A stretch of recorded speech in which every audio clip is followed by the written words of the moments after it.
Assalamu alaikum wa rahmatullahi wa barakatuh. Peace and the mercy and blessings of Allah be with you all. Thank you for joining me for this live post. Today we're looking at Matthew's Gospel, chapter 26. I just put my phone on Do Not Disturb. Bismillah, alhamdulillah, wa salatu wa salam ala rasulillah. So today it's quite snowing in Toronto, and the streets are blanketed with a thick blanket of white snow.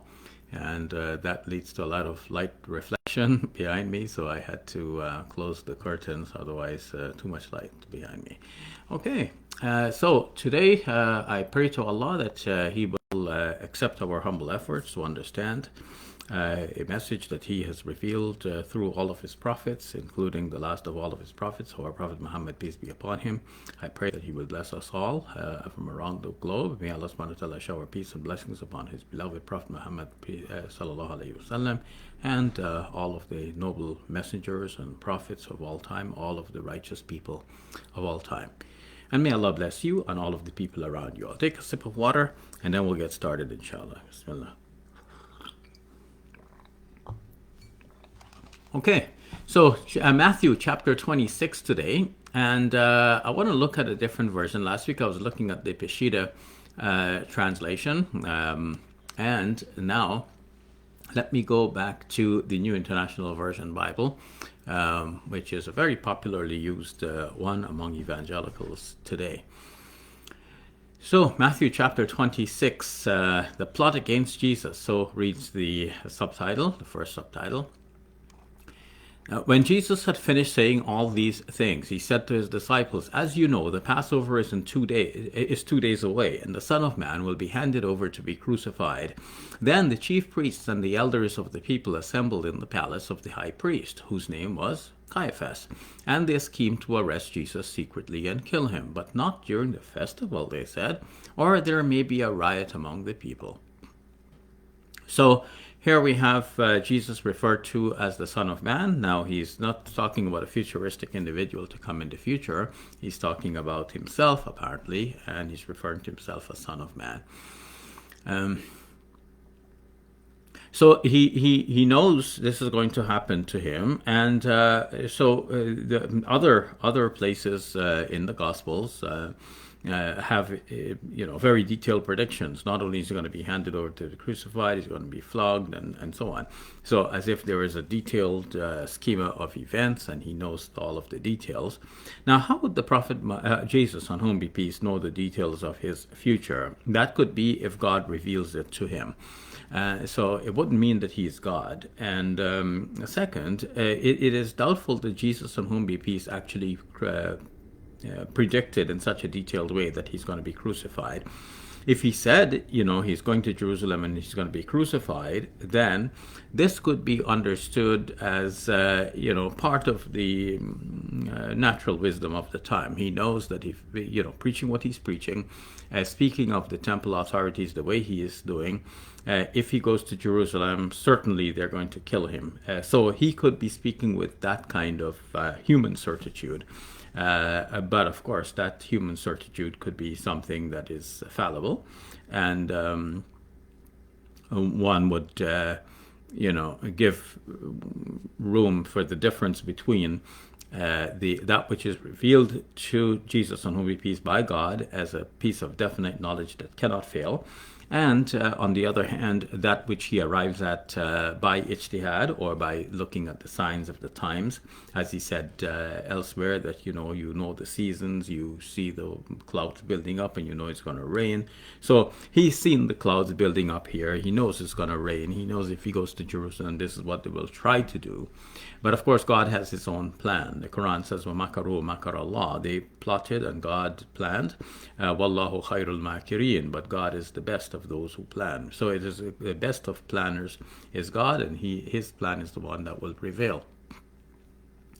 Now, the chief priests and the elders of the people assembled and wanted to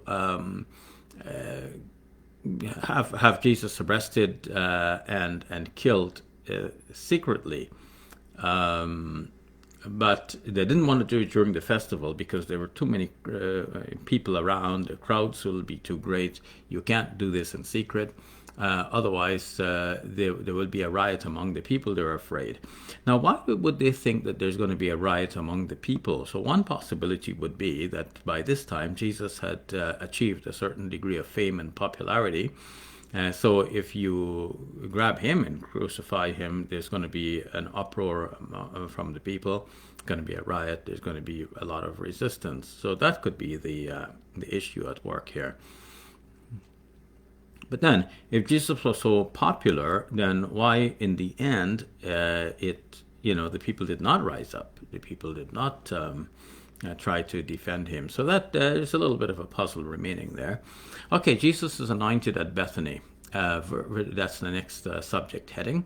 And we go to verse number 6. Before I start reading again, I would just want to take a quick look at your comments and see how things are going there. I see that there were no comments yet.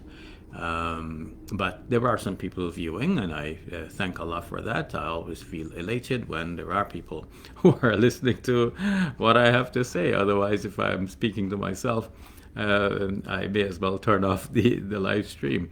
And eventually, I would like to see that some people are sharing the stream as well. So I invite you to do that so that others can be invited to join us and to benefit from this presentation, even if they're just listening just to see what errors Shabir Ali is going to make today.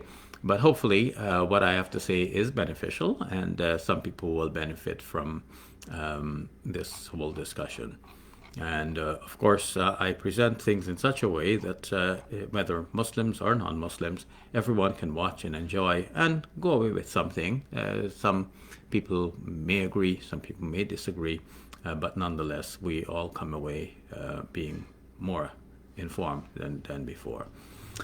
Okay, so I go back to the reading then, and verse number 6, about Jesus being anointed at Bethany. So somebody was asking me a question about this last week, and here it is now, the story of the woman who came and perfumed Jesus. Okay, verse number 6. While Jesus was in Bethany, in the home of Simon the leper, a woman came to him with an alabaster jar of very expensive perfume, which she poured on his head as he was reclining at the table. When the disciples saw this, they were indignant. Why this waste, they asked. This perfume could have been sold at a high price and the money given to the poor. Aware of this, Jesus said to them, "Why are you bothering this woman? She has done a beautiful thing to me. The poor you will always have with you, but you will not always have me. Then, when she poured this perfume on my body, she did it to prepare me for burial. Truly, I tell you, wherever this gospel is preached throughout the world, what she has done will also be told in memory of her." So, because I commented on this last week, I will skip over it quickly so that we can finish the rest of the chapter in good time. So basically, the woman came, poured the perfume on him, and the people there at the table protested. The disciples of Jesus protested. They think it's a waste because this perfume could have been sold. The price could have been given to the poor.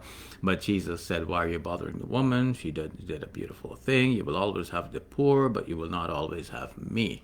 Now, this is a place in the Gospels where Jesus comes across to his critics, modern critics as well, not only in his time, as being a little bit self-assured.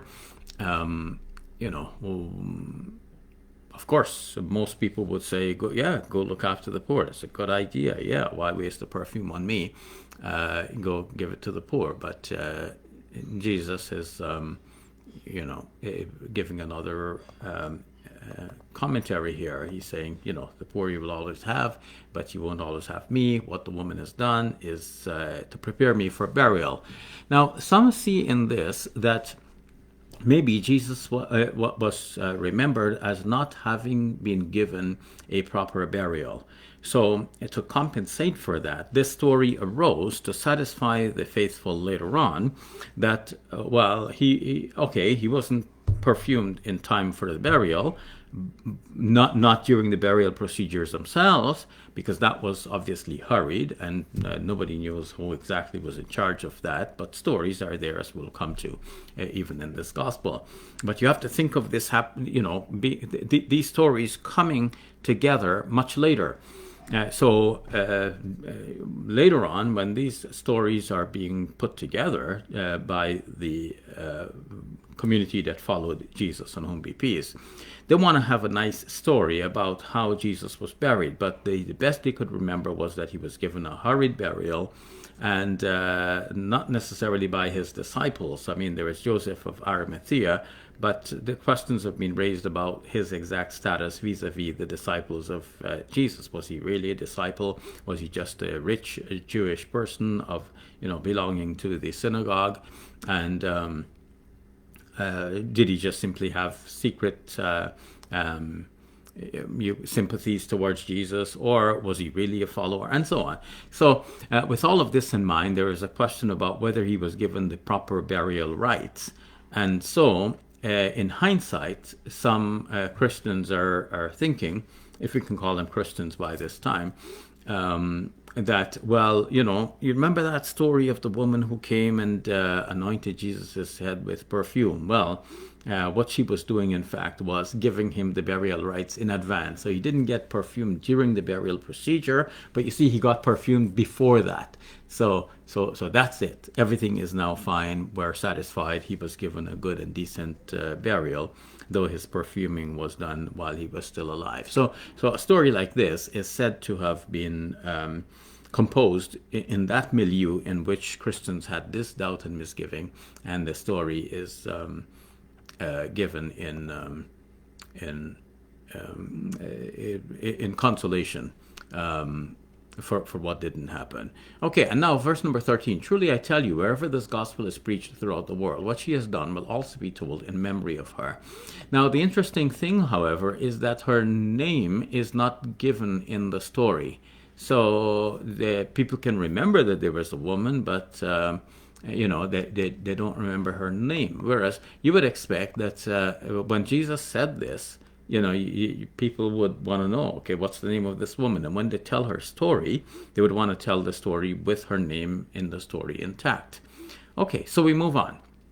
Verse number 14. This is subheaded, Jesus agrees to betray Jesus. Then one of the 12, the one called Judas Iscariot, went to the chief priests and asked, "What are you willing to give me if I deliver him over to you?" So they counted out for him 30 pieces of silver. From then on, Judas watched for an opportunity to hand him over. Now, the 30 pieces of silver, this is a motif from the Old Testament. So it seems to some critical scholars that when Christians, if we can call them again Christians at that time, then because they were not called Christians except at Antioch for the first time, and that would have been decades after Jesus. So some of these stories would have started to take form a few years after Jesus. Maybe some of them took a bit longer, but nonetheless, some Christian scholars as well think that when the New Testament writers were going about their business, either they or the people before them who put together these stories that are now found in the Gospels, they didn't have so much detailed knowledge of what transpired in the actual life of Jesus, but they imagined some instances, and that imagination was either sparked or further nurtured by what they read in the Old Testament. So they read in the Old Testament about somebody being betrayed for some pieces of silver, and so they bring that motif into the narrative about Jesus. And so they have a nicely constructed story about how this happened in the life of Jesus. So they're taking the pieces from the Old Testament. Now, when the writers first did this, it doesn't mean that they were being deceptive or anything like this. They wanted to draw their readers toward Jesus, as John's Gospel says by way of conclusion, "This much I have written, that you may know that Jesus is the Son of God, or you may believe that Jesus is the Son of God. So he's writing not from the point of view of describing a secular type history, but he is writing from the point of view of persuading. He wants his followers to be persuaded to believe in Jesus. And so he's writing what they would rally to. So when the writers or the people before them constructed the story with pieces from the Old Testament, they were putting together the pieces that would evoke a certain type of response and faith in the minds of their listeners and readers.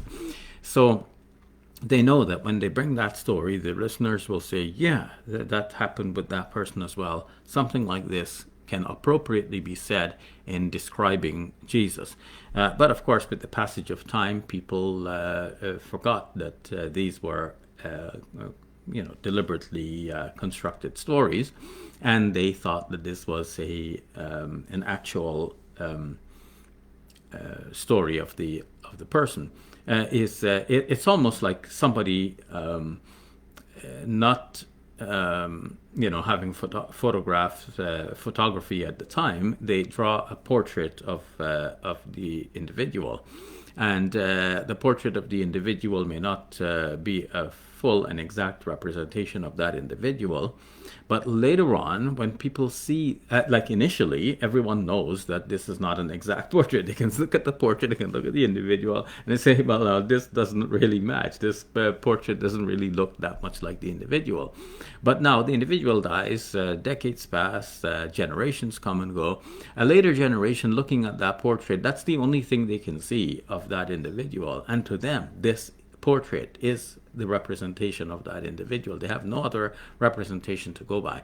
So this is what has happened in a way with the gospel narratives, in that the stories were initially composed and were not exact representations of Jesus, in fact. And people at the time knew this, and everybody was fine. Nobody was trying to fool anybody else. They were just trying to write a good story about him, and everybody enjoyed the story. And later on, generations come and go, and people look at the stories, and that's all they have, and they're thinking, well, that must be real. That's so true, and they take it to be the gospel truth. But in reality, this the stories are pieced together in such a way as to evoke faith, not necessarily to recount the actual history. And this is where some of our friends from among the Christian apologists would falter, because they're thinking that there are some facts in the Gospels, and they're using those facts to champion the message. And what they have to realize is that the Gospels themselves was already doing a bit of apologetic. In other words, they were not everything in the Gospel is the fact. Just like an apologist, when the apologist is composing his apology, that's a long drawn-out argument to why you should believe in Jesus. Well, he's thinking that everything in the Gospels are the basic facts, and he just has to compose it in a way that is more persuasive. What he has to realize is that the Gospels themselves have already done this apologetic work. So what's in the Gospels are not necessarily just simply the bare facts, but also the apologia. It is already the argument in favor of believing in Jesus. And that argument was composed in so many different ways, sometimes taking pieces like this from the Old Testament, about the 30 pieces of silver. Okay, now we come to the Last Supper, verse number 17 onwards. And before I go to that, I just want to take a quick look at your questions and comments. And of course, I'll come back and deal with your comments in details a little bit later. I see Dennis has comment there about the stories, and I'll come back to that, Dennis. And in the meantime, Sister Ali has shared the stream. Thank you very much for that, Sister Ali. If I attempt to pronounce your last name, I would say Aben Baba. So may Allah subhanahu wa ta'ala bless you and reward you, and I encourage others to do the same. Okay.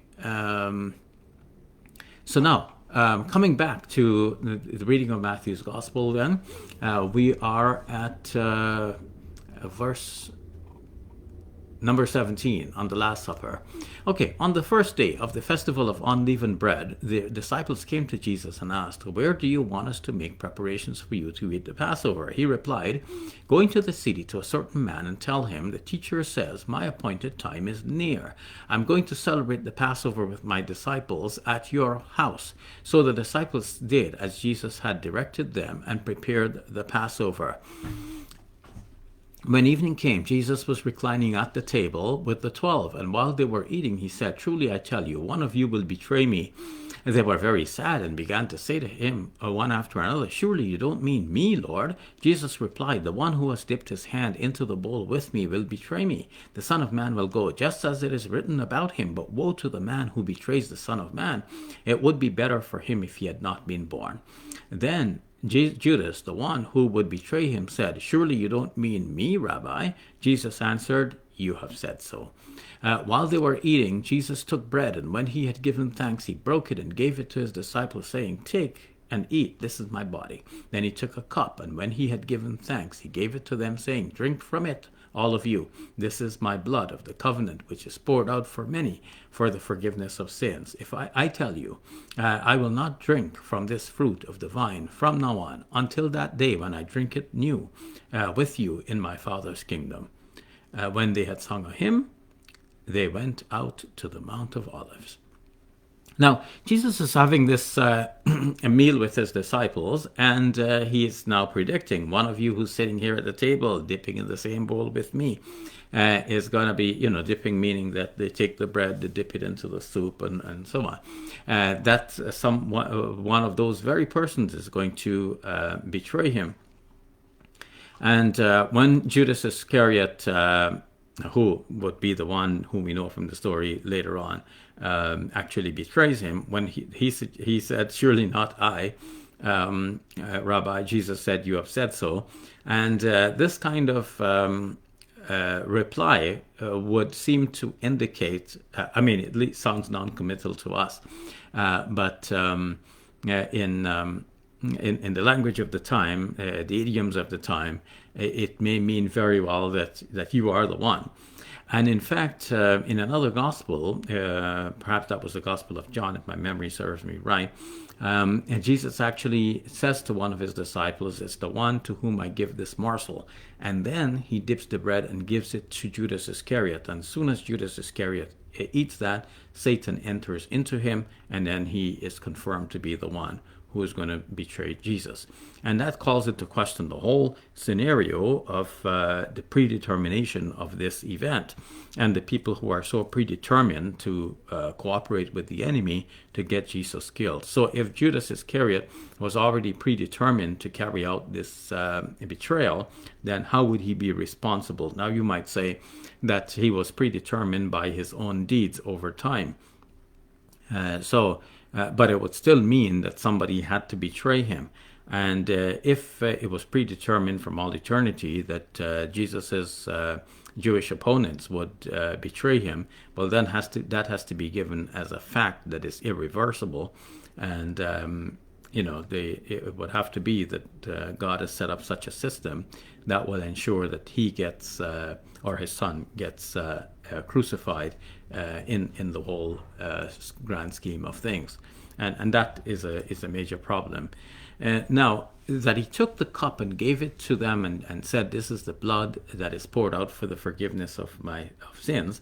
Now, the expression here for the forgiveness of sins is in Matthew's gospel, but absent compared with Mark.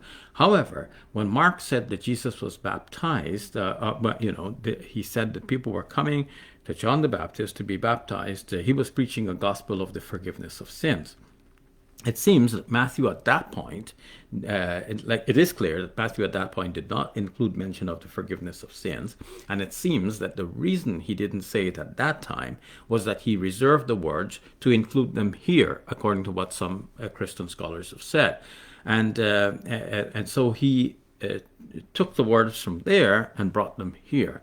And for a Muslim, this might ring a bell with the Quranic verse that says that you harifun al-kalima am-mawadi'i, they shift the words from their right places. So that's an interesting observation to bear in mind. Now, did Jesus really predict that he is going to shed blood on the cross for the sins of people? It seems unlikely. It seems that this is more a belief that is outside of Judaism, and Jesus was working well within Judaism.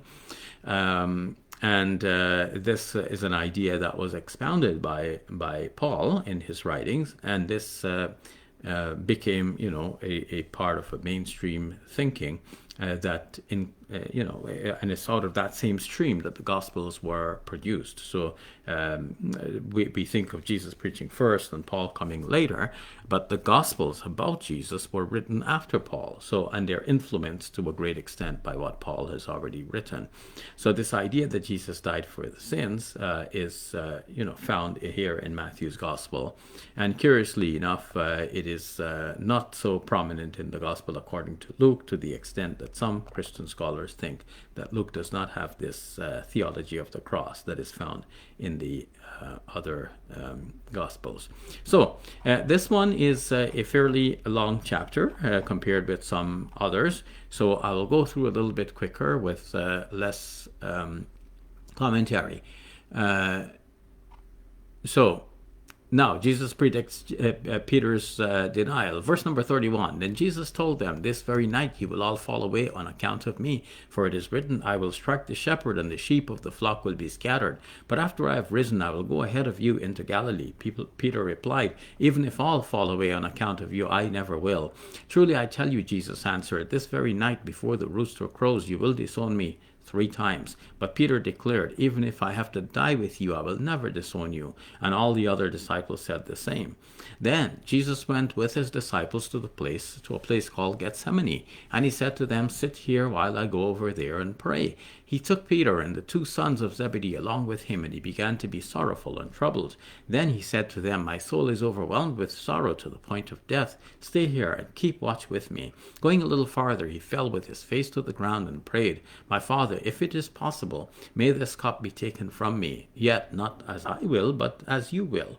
Then he returned to his disciples and found them sleeping. Couldn't you men keep watch with me for an hour, he asked Peter. Watch and pray so that you will not fall into temptation. The spirit is willing, but the flesh is weak. He went away a second time and prayed, My Father, if it is not possible for this cup to be taken away from me, unless I drink it, may your will be done. When he came back, he again found them sleeping because their eyes were heavy. So he left them and went away once more and prayed the 3rd time, saying the same thing. Then he returned to the disciples and said to them, Are you still sleeping and resting? Look, the hour has come, and the Son of Man is delivered into the hands of sinners. Rise, let us go. Here comes my betrayer. A few things to observe here.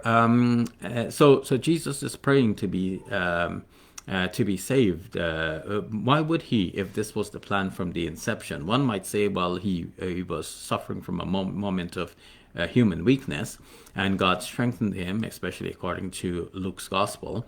But on the whole, it does not give the impression that this was the plan from the foundation of the world, as some other writings in the New Testament would put the matter.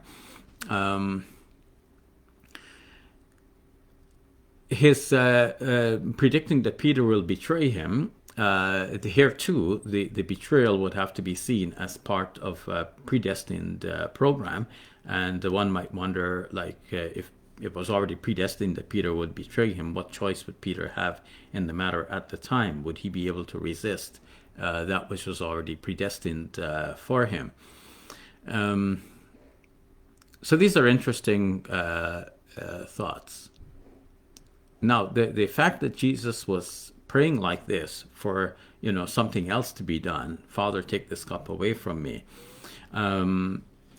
this would seem to indicate that the Father and Jesus are of 2 different minds. And so you could not have, a single mind doctrine of the Trinity where, Jesus and the Father are of the one and the same mind. They have 2 different minds, it would seem here.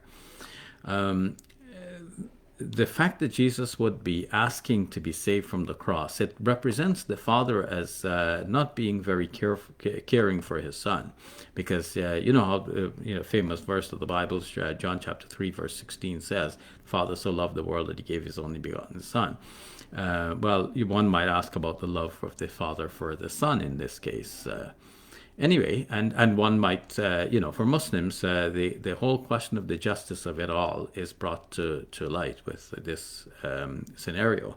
How would it be just for the good God to sacrifice his Son for the salvation of the others, of other people, of guilty people? Okay. So Jesus is arrested. I skipped a passage there. Oh, yes. Arise, let us go. Here comes my betrayer. So did I read that? Verse number 45. Then he returned to the disciples and said to them, Are you still sleeping and resting? Look, the hour has come, and the Son of Man is delivered into the hands of sinners. Rise, let us go. Here comes my betrayer. And then Jesus is arrested. Let me have a quick look at your comments. And I see, okay, Dennis's comment is still there. And in the meantime, Brother Muhammad Mustafa has shared the stream. Thank you, Brother Muhammad. And so it looks like we have time to finish reading this chapter, and then I come to your questions and comments. Okay, while he was still speaking, this is verse number 47 now. While he was still speaking, Jesus, one of the 12, arrived. With him was a large crowd, armed with swords and clubs, sent from the chief priests and the elders of the people. Now the betrayer had arranged a signal with them. The one I kiss is the man. Arrest him. Going at once to Jesus, Judas said, Greetings, Rabbi, and kissed him. Jesus replied, What do what you came for, friend. Then the men stepped forward, seized Jesus, and arrested him. With that, one of Jesus' companions reached for his sword, drew it out, and struck the servant of the high priest, cutting off his ear. Put your sword back in its place, Jesus said to him, for all who draw the sword will die by the sword. Do you think I cannot call on my Father, and he will at once put at my disposal more than 12 legions of angels? But how then would the scriptures be fulfilled that say it must happen this way? In that hour, Jesus said to the crowd, Am I leading a rebellion that you have come out with swords and clubs to capture me? Every day I sat in the temple courts teaching, and you did not arrest me. But this has all taken place, that the writings of the prophets might be fulfilled. Then all the disciples deserted him and fled. So Jesus at this point is accepting to be arrested. And he cautioned his disciples against taking up the sword, lest they die by the sword, because obviously the power of the enemy was too overwhelming at this point. It would have been suicidal for the disciples. So Jesus, of course, those who think that Jesus came into the world to die for the sins of humankind would think that this is all preordained. It has to be done this way.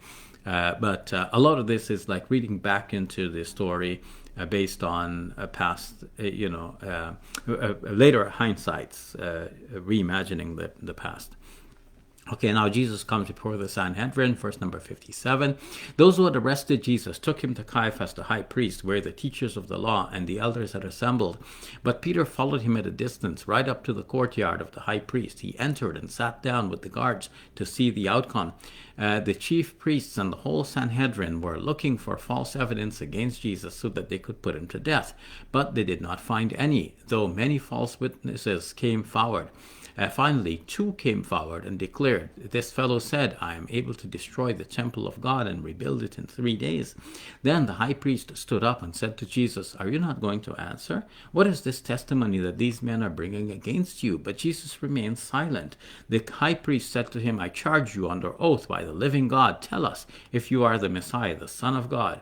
You have said so, Jesus replied. But I say to all of you, from now on you will see the Son of Man sitting at the right hand of the Mighty One and coming on the clouds of heaven. So here Jesus speaks about a futuristic Son of Man that some scholars think indicates another figure other than Jesus. Anyway, verse number 65.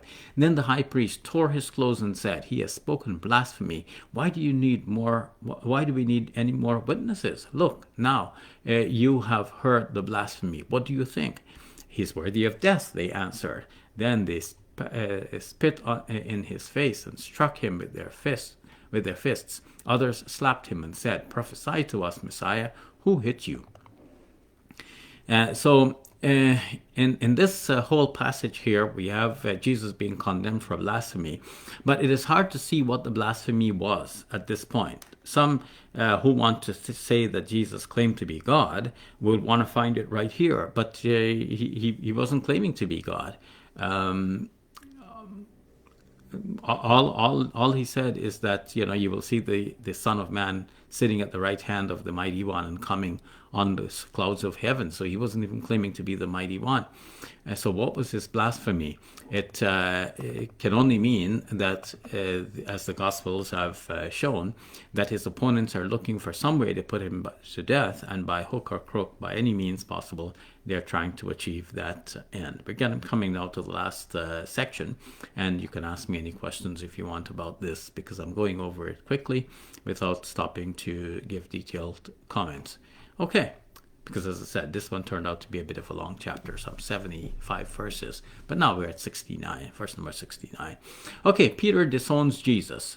Verse number 69. Now Peter was sitting out in the courtyard, and a servant girl came to him. "You also were with Jesus of Galilee," she said. But he denied it before them all. "I don't know what you're talking about," he said. Then he went out to the gateway where another servant girl saw him and said to the people there, "This fellow was with Jesus of Nazareth." He denied it again with an oath, "I don't know the man." After a little while, those standing there went up to Peter and said, "Surely you are one of them. Your accent gives you away." Then he began to call down curses, and he swore to them, "I don't know the man." Immediately a rooster crowed. Then Peter remembered the word of Jesus, that Jesus had spoken. "Before the rooster crows, you will disown me 3 times." And he went outside and wept bitterly. By the way, in Mark's gospel is "before the rooster crows twice, you will betray me 3 times." And so the rooster had already crowed once. Here we get the impression that the rooster crows for the first time, but this would have to be the second time as compared with Mark's gospel. Anyway, this also brings forth the same question about the predetermination of the whole thing. The rooster had to crow. Well, roosters normally crow anyway, but Peter had to betray before the second crowing of the rooster. By that time, it was a sealed deal. He could not turn back from that. Otherwise, the prophecy would have failed. And that calls into question the whole idea of the justice of it all. Like, how would it be just to blame the people who are so predetermined to perform all of these actions and to get Jesus crucified? Okay, so that's the reading of that whole chapter for today, and I will now turn to your questions and comments. And I see in the meantime, Al-Hajj Abu Bakr Mustafa has shared the stream. Thank you, Al-Hajj. And now I come to your questions and comments, and I see that, statement from Dennis here. Let me see. "Hello, Shabir. I was able to make it again. You said that the stories about Jesus and his burial were brought together much later. Don't you also believe that God can reveal what happened to whoever he wants to reveal it? Matthew, additionally, was an eyewitness, but important is that God revealed it to him. You believe in the Quran, but when the Quran deals with Moses or Jesus or even Adam, then you don't say stories. Isn't that inconsistent?" Okay, so Dennis, you are right in pointing out that we need to be consistent. So we should have the same sort of, if we are taking like a believing attitude, we should believe in both the Bible and the Quran. If we're taking a critical attitude, we should be critical with both the Bible and the Quran. So that's fair.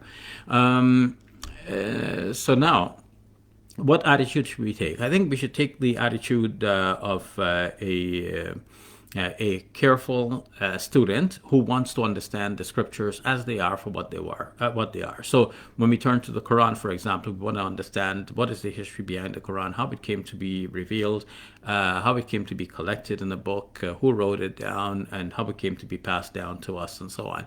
So for Muslims, going through this whole exercise, Muslims are convinced that the Quran is the word of Allah, revealed to the Prophet Muhammad, peace be upon him, and so we don't have any doubt about its accuracy. But what about when the Quran speaks about the past? That could be the way in which the Quran is evoking in our minds the stories of the past in order to bring out the lessons that the Quran is interested in teaching us. And what about statements regarding the future? For Muslims, that's not a surprising feature of the Quran, because if the Quran is revealed by God, then God can reveal to us the future in advance.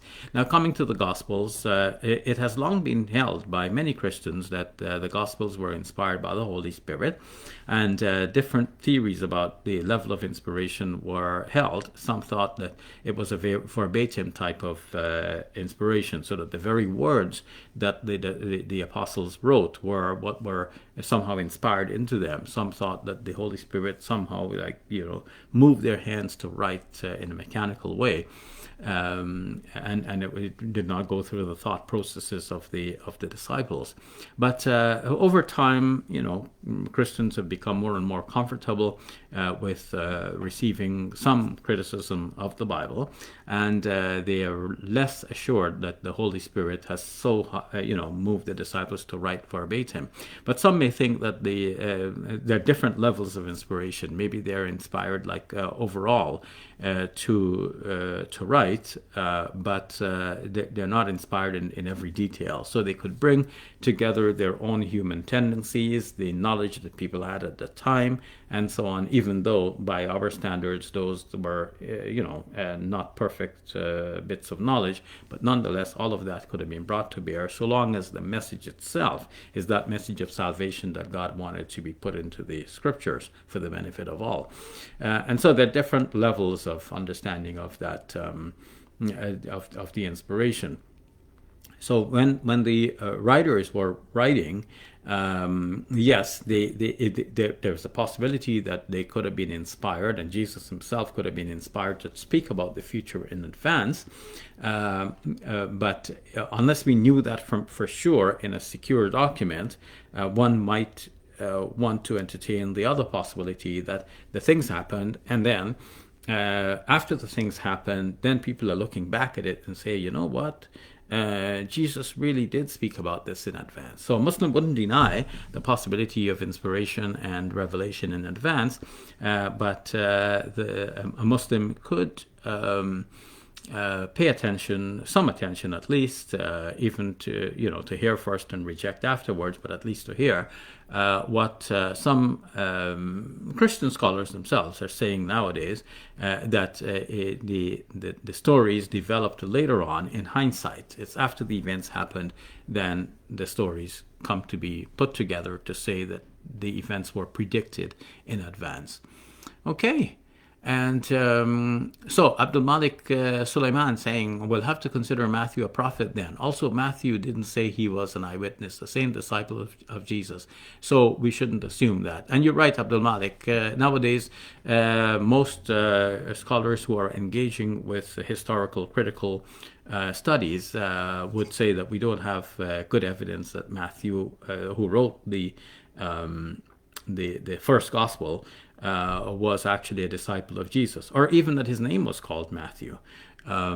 This seems to be an assumption that was arrived at later on from pious motives. People wanted to think of this as being from one of the disciples of Jesus, and so they put the matter like that. Okay, and Amadou saying Assalamu alaikum wa rahmatullahi wa barakatuh, mashallah, barakallahu feek. Ya Akhi Al-Kareem. So thank you, my brother Amadou. May Allah subhanahu wa ta'ala bless you and reward you and bless all of the people around you. And Dennis saying, in the view of Jehovah's Witnesses, the content was revealed to the Bible writers, but they were allowed to choose their own words. Okay, yeah, that's, as I said, there is a variety of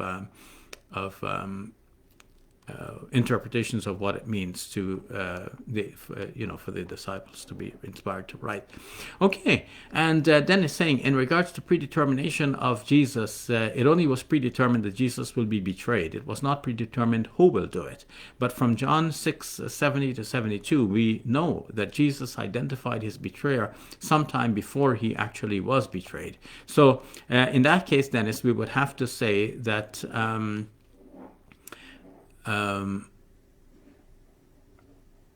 Oh, the predetermination of Judas. Yeah. So I misread that and I said Jesus. The predetermination of Judas. Yeah. So we might say that Judas, in that scheme, we would have to say that Judas developed a certain character by his own doing. Like that's the path of life he chose. That's the character that he chose to live and to demonstrate. And eventually, he sealed his own fate. And when he sealed his own fate like that, Jesus is only announcing that this is the guy. So Jesus is not putting him in that position and making it necessary for him to do that and to be that. He made it necessary for himself by, maybe through a long process of disbelieving in Jesus internally but acting hypocritically as though he was a follower and conniving and contriving a plan with the enemy. So over time, his own fate was sealed. The Muslims would say that his heart was sealed, because Hadith says that when a person commits a sin, a black spot, let's say a sin spot, forms on his heart, and then if he repents, that is removed, and then the heart is cleaned again. But if he sins again, another sin spot, and then another, and then another, until the whole heart becomes completely covered with these sin spots. At that time, the heart becomes locked, and no truth can penetrate into the heart. So maybe something like this can be a way of making sense of that story. Okay, so Dennis saying you mentioned the predetermination twice today, I think, but actually I consider that to be a general problem of all who believe that God knows all details of our future. God knows in advance who comes to hell and who comes to heaven. He has someone who will end up in hell a real chance to go to heaven. Okay, so that whole problem of predetermination as a separate topic deserves a fuller treatment, Dennis. And in the past, I actually did a program right here on that. So you can look up a past video on that very question. But I will skip over that general question for now. I was only concerned with the persons on the ground who were so predetermined to carry out the crucifixion of Jesus. So that's a subset of the larger problem, but it's a problem to be faced in its own right.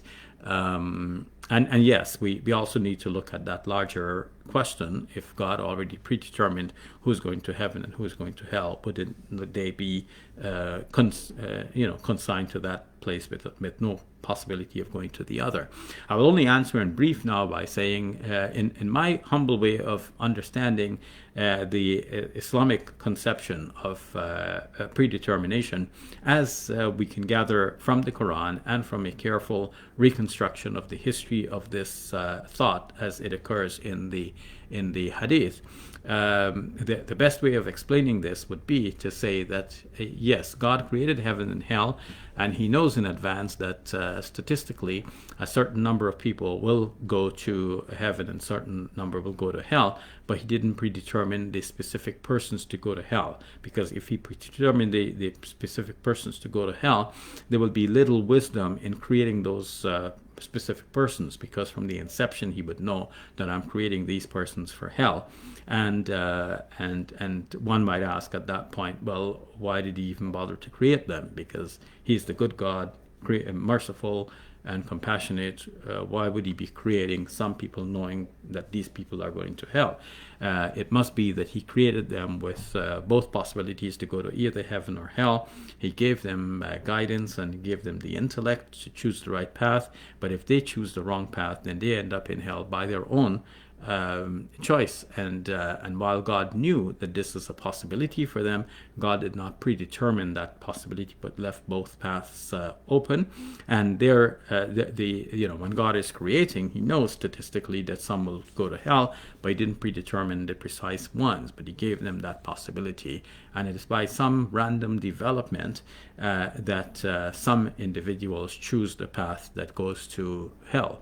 And this is regrettable, but God has his way of bringing about justice in the end, so that in the end, what remains is a happy world in which there are a lot of people in heaven and all or no people in hell in the final analysis.